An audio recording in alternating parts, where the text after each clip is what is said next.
안녕하십니까, 정호재입니다.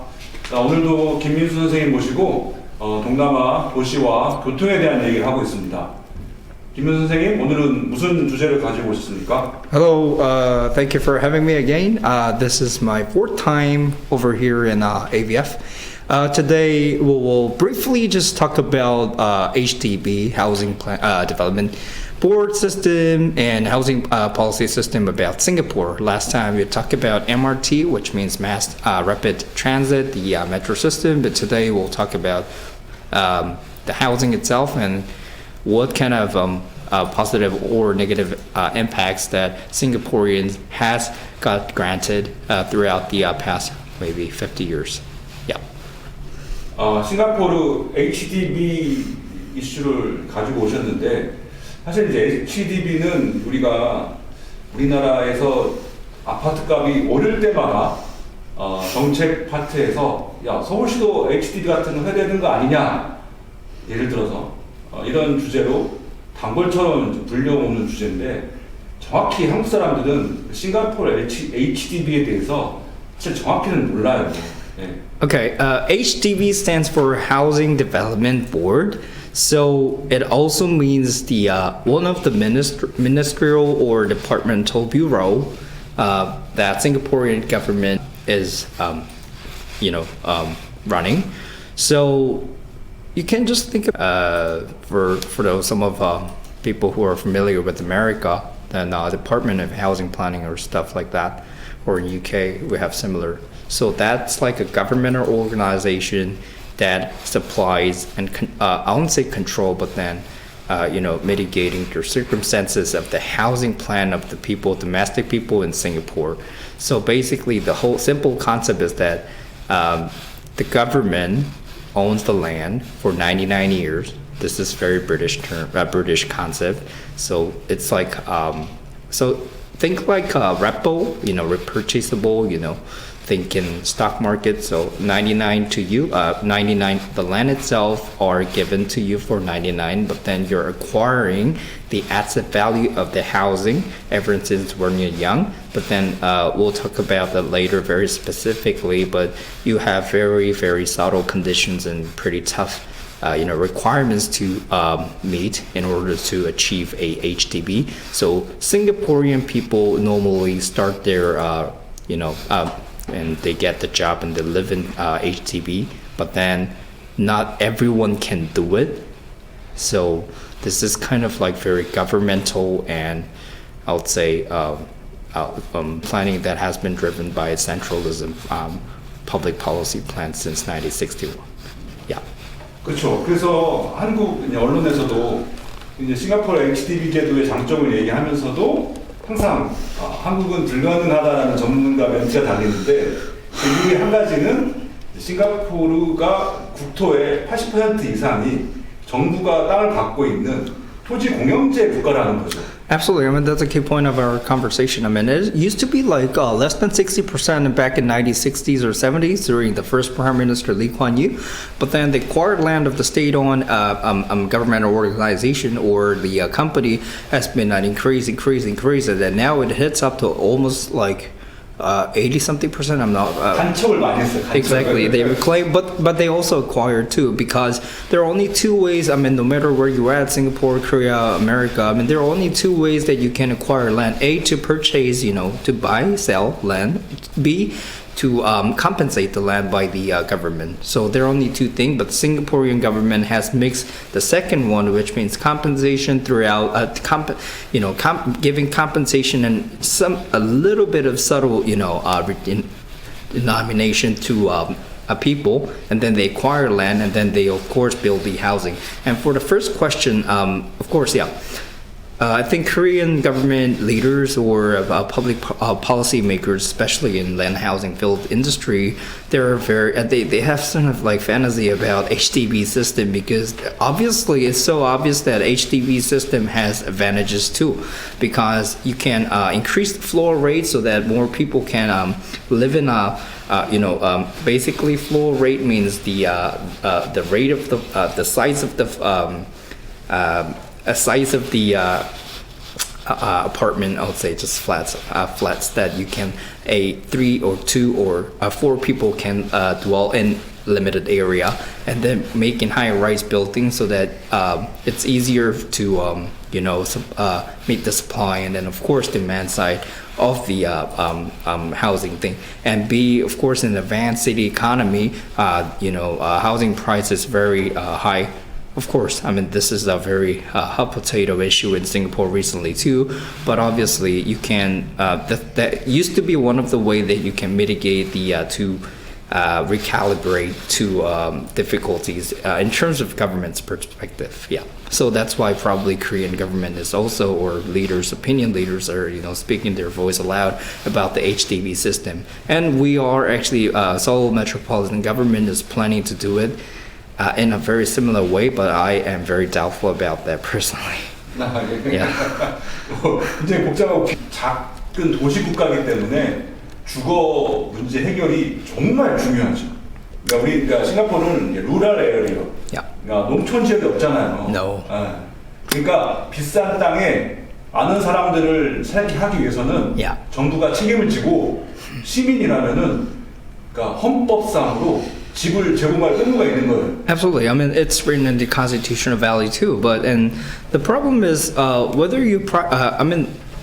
It's like a different point of view that looking at the private, the capitalist market. So, for example, likewise in many other developed countries in Asia, but like Japan or Korea, then if you have money, whether that came from income, whether your wealth is consisted of income prices, how asset prices, rise, then you acquire the arbitrage of that. Well, no matter what that is, I mean, people tend to choose the house or whatsoever other fixed asset whatsoever, that is house or factory or your building, commercial building whatsoever, or these days cryptocurrency, but whatsoever that is. I mean, you have options to choose those so that you can enhance your you can boost up your wealth. That's like simple concept of ours, but I'm not saying like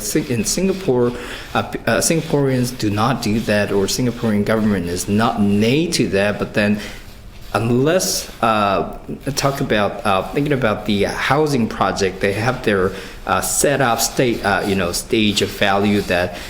To increase, labor efficiency, so that you don't have to worry about your housing during 20, 30 or late 40s, but then go to work and of course making more income, and then the company value will increase throughout the trade system, and then you get more arbitrage through the country or community wise, and then you get redistributed that wealth through CIF. CIF is like a national fund of Singapore for pension service. But anyways, so that's the whole concept of the Singaporean public sharing economy system. Yeah. 너무 말씀이 빠르시고. I'm sorry. 네, 너무 저음이신데 오늘. Yeah, okay. 안 좋은 일이신 것 같아요. No, I'm not. 그래서 이제 아까 좀 이제 정리를 하셨는데 좀 뭔가 좀 장황하긴 하지만 글쎄요. 그러니까 일단은 정부는 제가 궁금한 점 핵심은 직장을 잡고 이제 애를 갖는 결혼을 하게 되면은 정부는 집을 제공하는 거죠. 그래서 가격을 최대한 예측 가능하고 합리적으로 잡는 거죠. 원가율을 계산하고. 왜냐하면 땅이 정부 거니까. 그러니까 정부가 땅을 언제든지 회수할 수 있는 권리가 있잖아요. 그러니까 땅값이 계산이 굉장히 적게 되는. 한국은 아파트의 70% 이상이 땅값이잖아요. 근데 여기는 땅값을 이제 20% 미만으로 잡을 수 있는 거죠. Exactly. 그러니까 이제 비싼 싱가포르라는 도시 국가의 아파트가 이제 한 10년 전만 해도 보통 6억대였어요, 사실은. 6억대. 예. 비싼 게 10억대였는데, 그게 이제 어떻게 보면 비싼 가격이긴 하지만, 지금은 이제 또, 그러니까 선정부지 올랐는데, 이제, 그래서 모든 싱가포르인들은 80% 이상 중산층이라면은 전부 다 HDB에 살고, 돈을 벌면은, 이제, 거래가 가능한 콘도미니엄을 하나씩 더 추가로 사죠. 그래서 거기에 이제 외국인을 임대를 주고 이제 추가 소득을 얻는 거죠. 이게 이제 싱가포르의 일반적인 도시 주거 어떤 양상이라고 하겠습니다. 네. 그래서 이제 우리가 궁금한 것은 그런데 이제 최근에 들어서 싱가포르가 갖고 있는 고민들이 있죠. 이렇게 안정적인 시스템이었는데 싱가포르가 국제 도시화를 하면서 외국 자본이 몰려올 거 아니에요. 동시에 외국인이 몰려오는 거죠. 이게 가장 큰 고민이라고 들었는데 그러면 이제 주거 시설이 부족해지고 임대료가 상승하고 영주권자는 늘어나잖아요. 예. 그럼 당연히 HDB를 사고 싶은 수요가 거래가 가능한 부분이 일부 있거든요. 그래서 이제 주거 아파트 값이 HDB 값이 폭등하는 현상이 벌어지고 있습니다. Yeah. So I think you mentioned the whole key points about the current circumstances of Singaporean residential market already, but I 100% agree with you. So basically, back in long time, if I reminisce back in the time that I used to live in Singapore, most of the foreigners or I wouldn't say foreigners, but then maybe foreigners and Singaporean who have affluently, acquired certain level of wealth, they had condominium. Of course, I lived in condominium too, but at the end of like 2009 or 10-ish, there was a global financial crisis, remember? Then at that time, people started to, HDB, of course, maybe that's a natural phenomena too. Within the limited land, they did the, scaffolding and renovation through the old HDB places like Toa Payoh or Ang Mo Kio. Those are like not the very main central business district, but then of course, very famous residential area. So they got the new HDB, and naturally they're like amenities, and then they're they got to live in a better living environment. So HDB, number one, HDB's quality has been improved a lot. If you compare to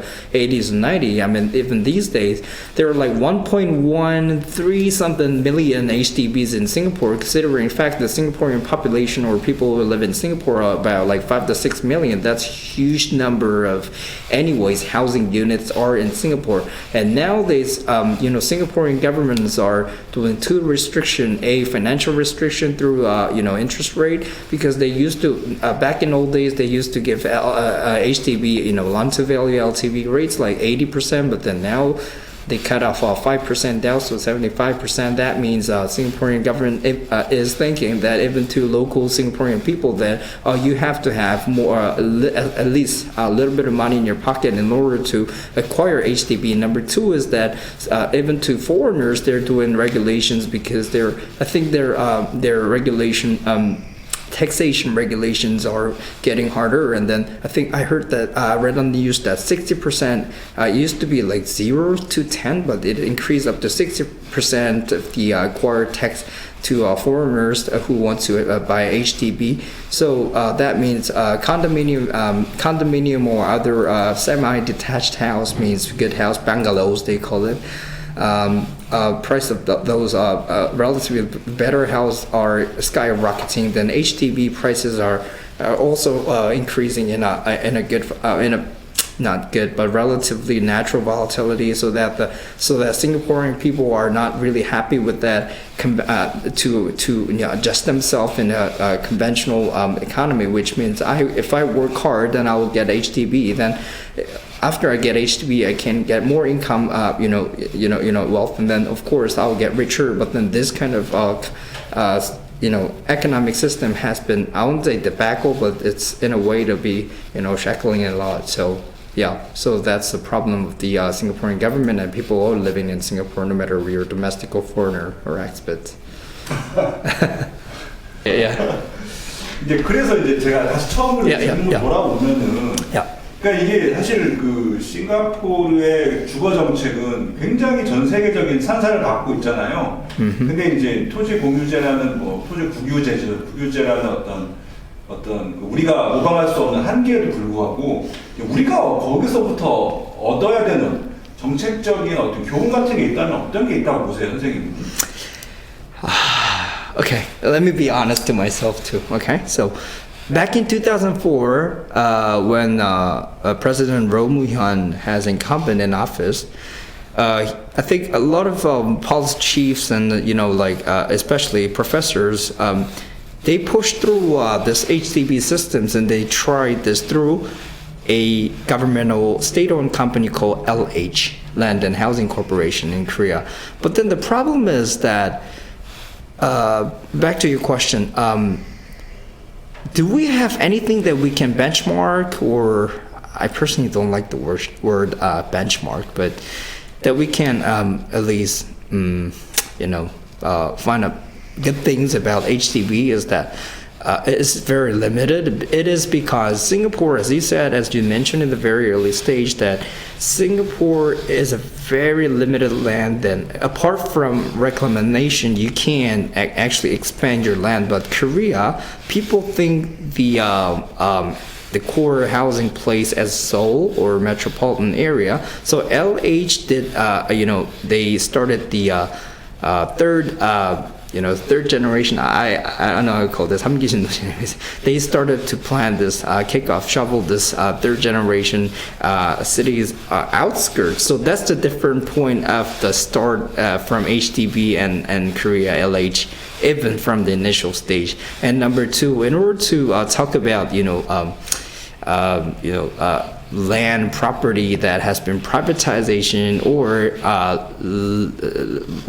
less privatized, I won't say that, but restricted concept is that Korea is a very capitalistic country, and their market economy is very, they're sort of versatile, and then they get impacted by American economy or other trading economy too, so as in Singapore. But then in order to achieve that, then you have to have a very strong policy maker who can sustain this HDB project like in Singapore. But I honestly think that that's impossible in Korea, because our electoral systems or elections or our policy makers or ruling parties or the oppositions are very democratic. So that is not actually very possible or even plausible. So I don't think there is not much thing that we can actually benchmark Singapore, but it looks okay, fun.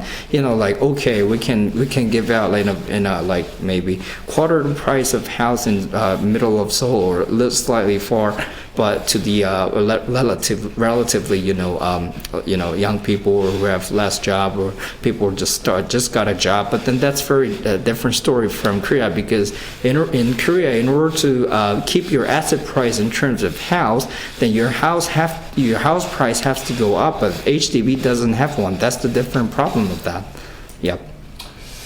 그래서 이제 싱가포르의 어떤 시스템, 저도 HDB를 많이 왔다 갔다 해봤는데 장점이 여러 가지가 있잖아요. 일단 관리비가 너무 싸요. 관리비가 압도적으로 쌉니다. 그러니까 사실 거의 전기료만 내는 수준이고, 30년 임차인 경우에 월 한 60만 원 정도 금융비용만 내면은 좀 더 낼 수도 있겠네요. 25평은 그렇습니다. 25평은. 그래서 이제 관리비는 한 10만 원대가 나오는 것 같아요. 전기료만 나오는 경우에는 난방은 안 하니까 그래요, 사실은. 관리인이 없잖아요.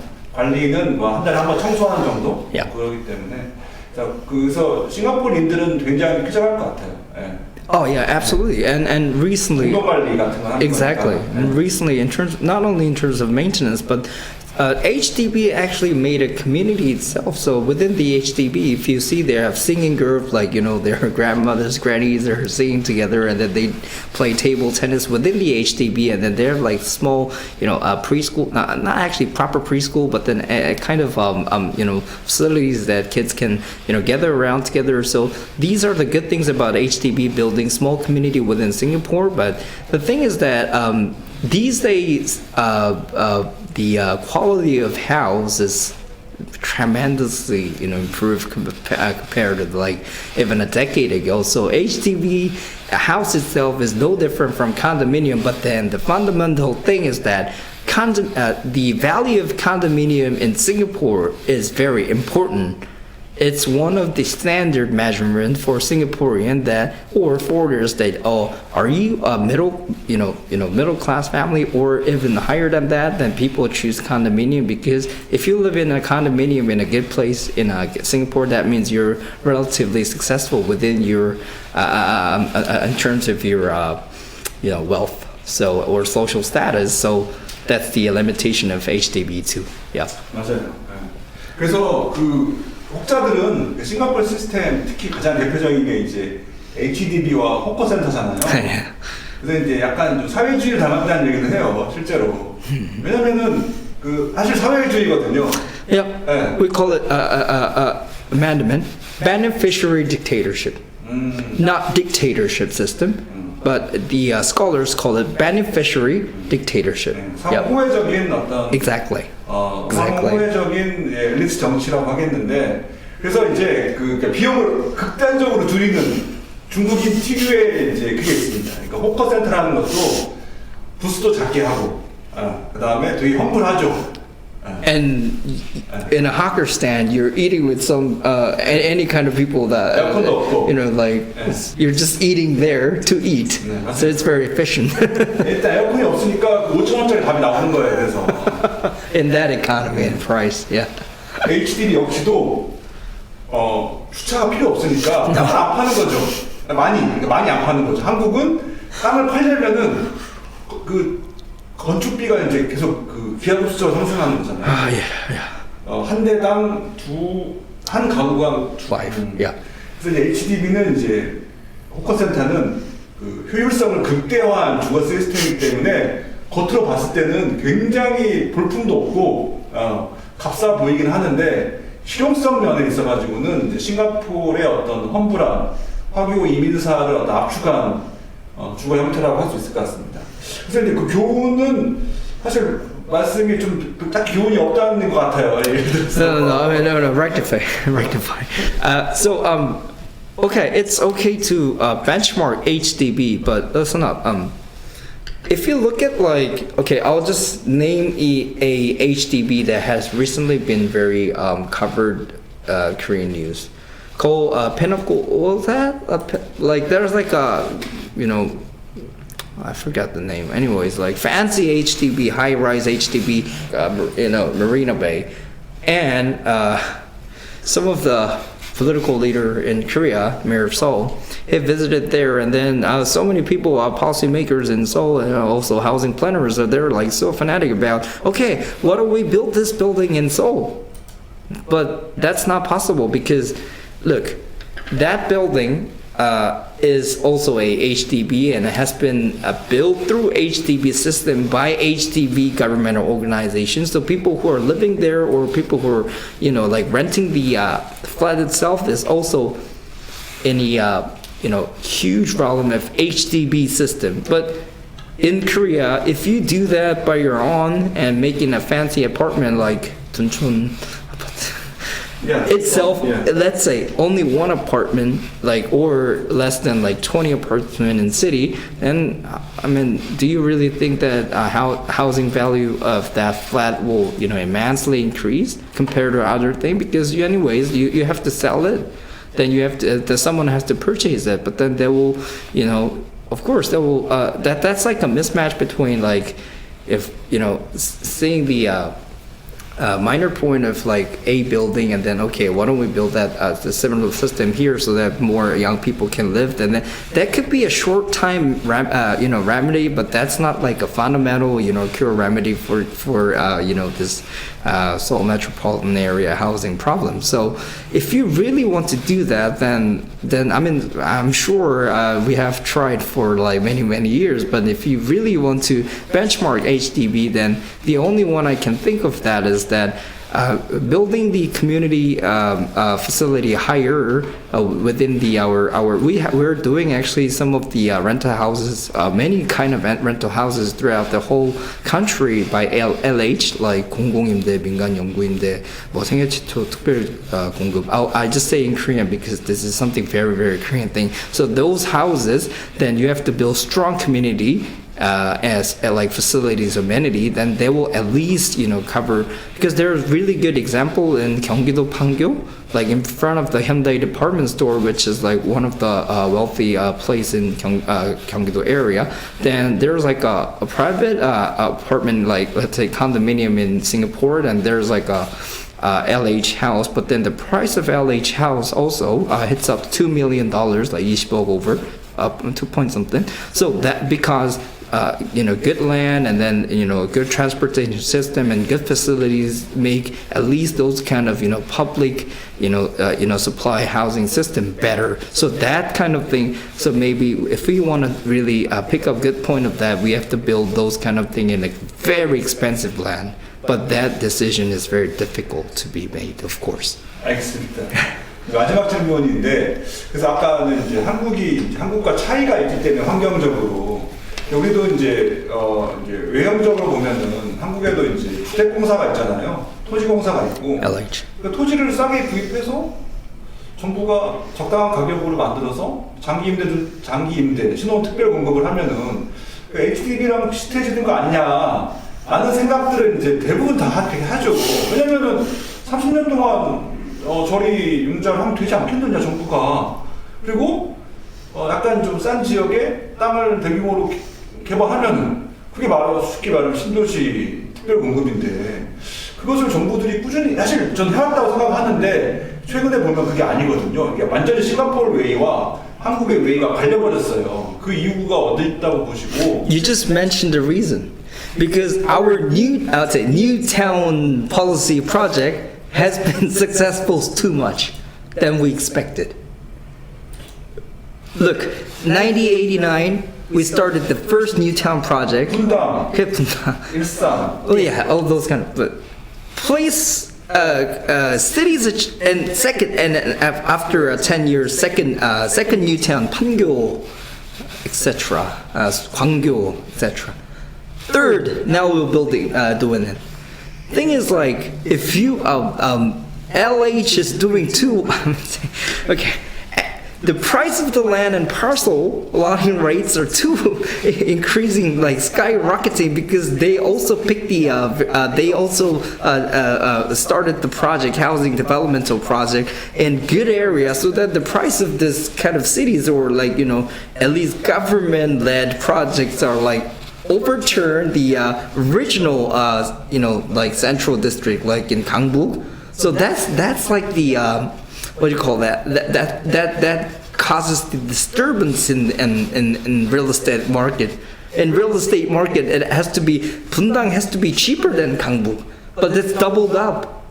I mean, if you read the news recently, I mean, 2-bedroom flats has been sold in like 30요? I mean, you can't find many places like in Gangbuk. That's like only like Gangnam, Jamsil, so the southern part of. So basically, Korea or Seoul metropolitan area go by the area and adjacent area. So though LH do whatsoever good project in the adjacent area, the price of the land has been fixed and then it has been skyrocketing. So of course the price of the house increased a lot. So LH is having. I don't think they can do it anymore. 그러니까 이게 한국이 자본주의 세계시장 경제에 포함되기 전까지는 토공과 주공이 적절하게 공급을 해왔는데 이제 98년 이후 IMF 사태 이후에 한국이 자본주의에 편입되면서 사실상 한국의 어떤 자본시장의 어떤 자산 축적의 어떤 핵심적 역할을 부동산이 하게 되면서 residential real estate. 특히 이제 그 강남 이남 강남권 한강의 이남 지역에 이제 택지 가격이 급상승하면서 이제 정부는 공급을 하는데 공급에 비해서 수요가 압도적으로 큰 거죠. And funny thing is that for some of my friends in 40 years, I mean, in 40s, like 40대 or 50s in Singapore, they don't want to live in HDB anymore. They want to live in condominium in like like Novena or like what do we call that Orchard or Marina, because it's a lot better. Nicola Highway. There's I'm rich. I can drive Mercedes like that. I say this term a lot, so it maybe keep the jargon. But anyways.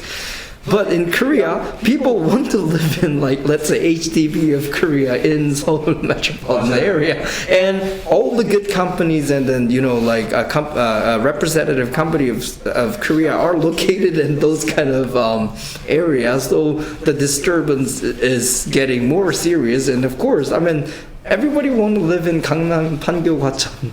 그러니까 이게 그러니까 민간 영역이 압도적으로 커지다 보니까. Absolutely. 정부에서 아무리 물론 공급을 찔끔찔끔 한 거죠. 하다 보니까 이제 시장의 주도권을 인간이 완벽하게 가져가면서 당연히 이제 정부에서 주는 건 특혜가 돼버리니까 Yeah. 그러니까 이런 어떤 불만이 더 커지죠. 그럼 정부는 감당이 안 되죠. No. 그러니까 이제 시장 가격의 80%, 90%까지 끌어올리다 보니까 이런 불균형이 생긴 것 같아요. 아까 판교 얘기를 하셨는데 저는 이제 직장 초기에 판교가 분양을 했거든요. 동판교 택지 지구를 택지가 아니라 단독주택 부지를 50평에 6억에 분양을 했어요. 지금 생각하면은 너무 좋은 가격이죠. Now it's 420 something million, 43억일 겁니다. 왜냐면 50평 좀 넘었던 55평쯤 알고 있는데 Because I'm quite familiar with that apartment. 그렇죠. 6억에 분양 그게 2010년 이전이긴 한데 That's the time when 강남 압구정 was like 11억. 네. Yeah. 그러니까 판교 6억이 비쌌다고 생각했거든요. 50평이. Of course, because if you look at the price of major CBDs in Seoul, 네. I'm not an idiot. I'm not gonna buy like that adjacent area apartment that's like no land, something, nothing. Then you're not gonna invest that money. But of course, as you said, no matter whatsoever they do, their economy is strong because of the Gangnam. 그래도 이제 안타까운 점은 한국에서는 신혼 특별 공급에 대해서는 좀 꾸준하게 지속적으로 확대를 했었으면 어떨까 싶었긴 했어요. 왜냐면은 신혼은 집이 필요하고 근데 그게 안 되니까 결혼율도 낮아지고. But once any kind of incumbent office, government start that policy in a very strong way. Government is doing that policy a lot. But even recently, no, we're not going to talk about this. But anyways, any kind of government, whoever does this a lot, then people will say you're anti-capitalist and the capitalist market person. So it will be very, he or she will, face the tough road because that means disturbance within the market economy and real estate is a very important and sensitive issue to Korean people because you can sell and you can purchase when your situation is okay because our personal loan like GDP ratio is like super high, but people don't even care about that because people think that come on, I don't care about that. I'm gonna make arbitrage in between selling or buying the price that I bought this house and then price that I sold this price, then I can get the arbitrage, which is like the best efficient model that you can increase wealth in Korea, unlike in Singapore. 그래서 이제 싱가포르는 싱가포르 모델인 HDB로 성공을 했다고 보이기도 하는데 사실 싱가포르도 이렇게 주택 공급은 충분히 했지만 출생률이 이렇게 드라마틱하게 늘진 않았고 그래도 하여튼 일정대는 유지하고 있습니다. 어찌됐건 한국은 0점대까지 떨어졌잖아요. 그러니까 그건 문제가 있다고 보여져요. Absolutely, 0점대는 문제가 있어요. I so agree. Everybody criticizes about it, and even the Korean government is taking this issue very seriously. But then, actually, we've been trying, or I think. Every cars that we can utilize throughout 30 years, but then the birth rate or natural birth rate, fertile rate didn't increase because our asset the speed of the Piketty, Thomas Piketty talked about that a long time ago, back in 11 years ago in his book. But anyways, asset increase a lot, but then your price is okay, our price is okay, but our expenses are okay, but then our labor income and then our our distribution rate is so low that so this is sort of like social problem. But if you on the other side, our commercial building price is not very good compared to other developed cities. So that I'm sure I can be very sure that there's a problem in Korean real estate, market economy. Yeah. 그래서 이제 오늘 이제 HDB를 통해서 이제 싱가포르 시스템을 잠깐 엿봤는데요. 어쨌든 제 관점도 그래요. 싱가포르의 HDB가 살아있는 한은 한국은 끊임없이 HDB 정책적 이슈가 소환될 거예요. 예. 어쩔 수 없어요. 예. I agree, but I think we have to stop this the discussion or conversation anymore because anyways, what's the point? You just don't jump on the bandwagon that we can actually that is not applicable to the situation of ours. Yep. That's not the I'd say again. That's not the full remedy for this. No. I can say this no.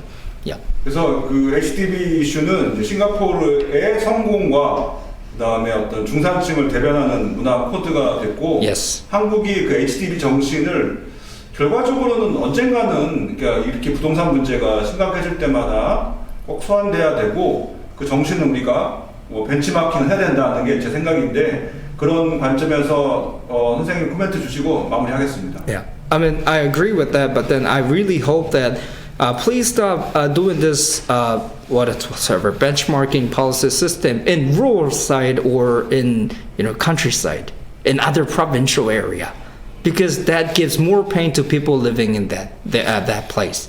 If you really want to do this project, then you have to try out in the center of Seoul in Gangbu. Please don't do it in like Gyeongsangdo, Jeollado. Please don't do it in provincial side, and then please don't say that we actually improved this policy in very relatively lowly like estimated low land, and then we built like similar looking apartment and we did this is our advancement. No, that's not right. That's a very bad policy. So policymakers should stop doing that. If you really have guts to do it, you have to do it in the middle of Seoul. If you don't have the guts to do it, don't do it. Simple. 예, Thank you. 오늘 나와주셔서 감사합니다. 고맙습니다.